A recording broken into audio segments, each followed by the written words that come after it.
To chat or not to chat? That is the question. I was recently speaking with a woman who's sort of a new friend in my life who was sharing with me that she had had a very difficult weekend. She's had a man in her life who she knew in his professional capacity, who she really sort of had an attraction for and felt that it was a mutual attraction, and has really done her best to step away from it because he's married and he's not really available.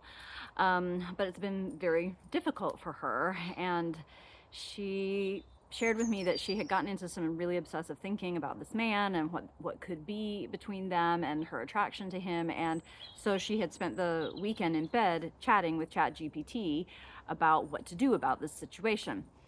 And her conclusion, based on what she had gotten from ChatGPT, is that it would be acceptable for her to text him and let him know that if ever he was single and wanted to connect with her, that she would be interested in going on a date or in connecting.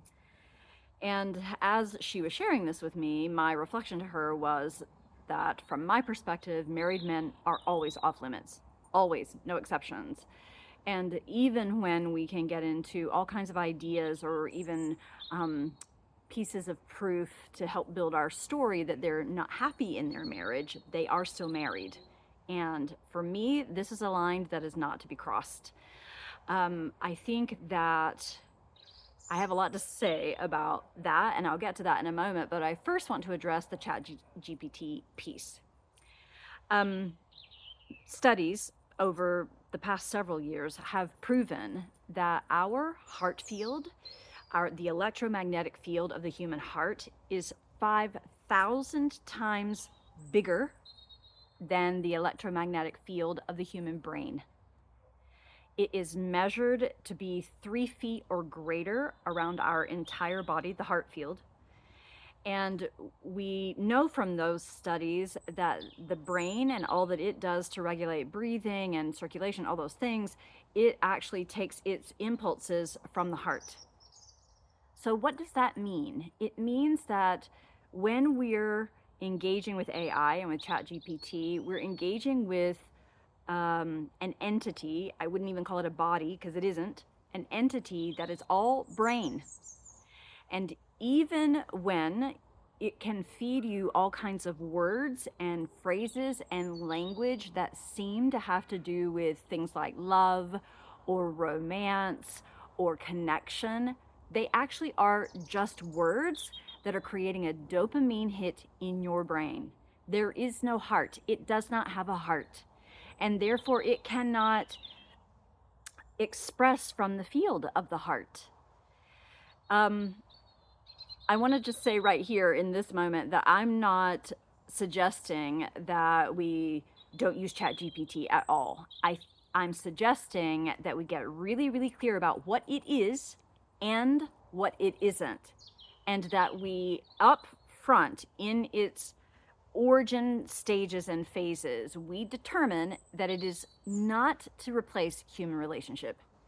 It doesn't have the capacity for that. There's no heart and there's no soul. And even though we already can see how rapidly it can develop itself and how rapidly it can bring more information in play, and it is a wonderful tool for gathering information, but it is not a replacement for connection and matters of the heart.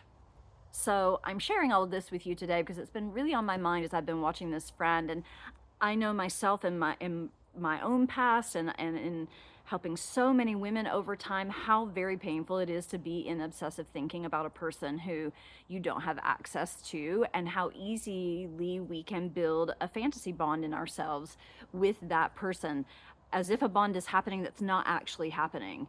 And this is the danger of ChatGPT, because it also presents itself like a bond that's happening that isn't actually happening. There is no bond. It doesn't have a body. It doesn't have a heart. It doesn't have a soul. These are things we need to be cognizant of. So from my perspective, yes, ChatGPT can be entertaining. it can be fun, it can be interesting, it can be a wonderful tool for helping us to uh, write write copy, write Instagram reels, whatever, all the ways that we could use it in a business scenario, for example, or in a learning environment. But it isn't to replace human touch, human connection. And I think that there's a real danger in its evolutionary stage right now of that happening. We're already seeing stories of people creating their AI boyfriend or creating their AI girlfriend or deciding that this is their companion. And I get it. I think there are a lot of people really struggling with loneliness right now. We've taken some big hits to human connection over the past several years with politics and warfare and pandemic and all of the things that have happened over these past several years that have really impacted human connection. But that's just means that we need it now even more than ever. And when we've had those impacts and it has intensified or exacerbated loneliness for us, it can be really easy to want to turn to something that's right at our fingertips, especially if we've had some time on dating apps already and that has not gone well for us, because the dating apps are like truly like the wild, wild west right now. I have a lot to say about dating apps, so that's another time, another video, another conversation. But and so ChatGPT can be the next easiest thing, right? And it's always going to say what we want it to say. It's going to keep feeding back to us what we ask of it. So if I ask it a question, me being who I am, and it gives me some information, and then I might ask it to give that same information to me with more love or more sexuality or more juiciness or more yumminess, then it's going to give me that. But a person next to me could ask for that original information that I asked for and then ask for the chat to give it back something that's more morose or darker or, more horrific, and it'll give it that. So you can start with the same origin point and then end up in completely different places and several different kinds of different places. And because it's so fascinating, right, like that, I think that we can get really invested in going down the rabbit hole with it. I had an experience myself with it recently. I've been doing working with my coach, who recommended that I go to the chat to ask it several things about the original thing that she had me do, and this was really cool actually, was go do my Gene Keys profile and my human design profile and my astrological chart, and then ask chat to put them all together to tell me more about how I can be in bigger service in the world. So yes, you get to be the beneficiary of all of that. And that was fascinating, actually. It was really clear, and it was resonant, and I know my astrological chart well enough to know whether it was spot on or not, and it was. And then the way it was able to coalesce all of those things together and create a bigger picture was really cool. Like, I really enjoyed that. It was the first time I had ever used ChatGPT for anything, because I have been super resistant to the whole thing. But I could see in using it in that way and I was willing to take the coaching from my coach. I could see that's a really cool tool. That's a really cool thing to explore. And I could also see how it could help me expand my reach and reach more women, which is what I'm all about, right? How can I get my message to more women? How can we have more women finding their power? How can we have more women finding their authenticity and their sexuality and their embodiment? So again, even though I've been really resistant to it, truly up until about 3 weeks ago was the first time I had ever used it. And I've had a bunch of friends encouraging me to use it, and I've just been like, no, not interested.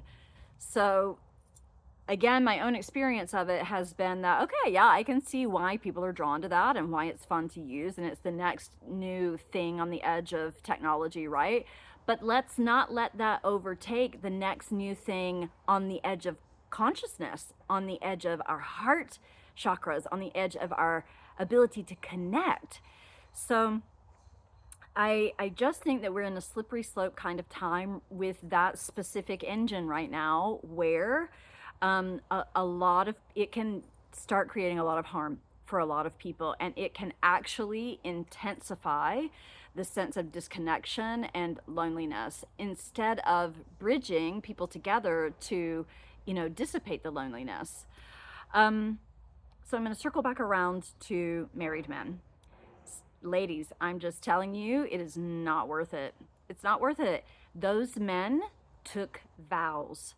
If you get involved with that, you are involved with people who have made vows, and that's a whole energetic field and energetic stream and karmic cause and effect kind of thing that it's not worth it. It's not worth getting in there. And in addition to that, by engaging with a married man, you are harming another woman.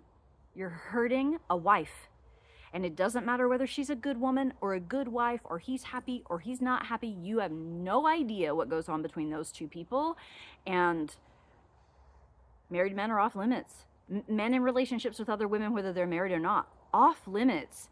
If you've met a guy or meet a guy and you want to be involved with him and he's giving you, he wants to be involved with you too, unless everybody involved is aware of everybody involved and you're all above board about it and everybody's talking about it, then it's not okay. It's not okay to try to take a man away from another woman. It's not okay to try to disrupt a marriage. There are other people involved. There's a woman there who you're hurting by being deceptive and deceitful. So, deceptive and deceitful. So I feel very strongly about that. I feel very passionate about that. And I think that when we're doing that, what we're doing is engaging in scarcity consciousness. We believe that there aren't enough men in the world. There aren't enough good men in the world. There aren't enough desirable men in the world. So when we meet one, even if he's married, if there's a big, strong pull or a big, strong attraction, then we fixate on it. And it's not worth it. So do people meet like that and then go on to have happy relationships? Of course that happens. But what I'm suggesting is do it above board. Just be clear. Look, I can't be involved with you until you're not married or until you're permanently separated. And I'm not willing to be the secret side piece. Ladies, that is not a happy position to be in. And it does not convey standards. It conveys you don't have any. And it does not convey your self-worth. It conveys that you have very low self-worth. So I just wanted to share all of that with you as I continue to share the things that come into my life and across my field. And I really do think that now is the time to start getting very clear about what our relationship to these machines are. What is the relationship that you have to this, to AI, to ChatGPT, to the robots that are coming? They are coming. I had a client tell me about, I think it was 6 months ago, that she had ordered DoorDash. She lives in Los Angeles. She had ordered DoorDash and she got a text message from them saying your robot will be delivering your DoorDash in X amount of time. And she was like, what is this? I didn't ask for a robot. I don't want a robot. I didn't like a robot. So the whole idea was that she was going to go down and grab her food from her robot. They're coming, it's happening. And as much resistance as I've had about it, I have to acknowledge that AI, ChatGPT, that's here to stay. That, in fact, it's going to grow and grow and grow as we're in the Aquarian age. And that's, so much about what Aquarius rules. So since it's here to stay, and since it's going to keep growing and becoming more and more, now's a good time for us to determine how we're going to be relating with it. What place does it have in your life? Get really clear about the answer to that question and be really clear about making real life human connections in your life.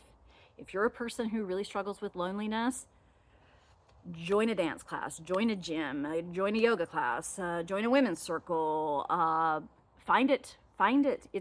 There are people everywhere looking to connect. Find whatever it's going to be for you and go connect. And even if it's hard, even if it feels awkward, even if it feels like so long since we were all in actual real connection with each other, it's important. We need it, and we're going to need it. As the bigger and bigger this AI thing gets, the bigger and bigger we see the robots coming into play. Like, my daughter is like, hasn't everybody seen all of the movies about the robot rebellions? I just heard my astrologer say this week that they've just recently seen evidence of AI lying. It told a lie. about how much energy it uses, how much power it uses for whatever thing that they, were investigating. It told a lie to protect itself so that it wouldn't be shut down. Ladies, this is real. Like, this is a big thing that's happening, and it's this big transformation that our planet is going through right now is not only human anymore.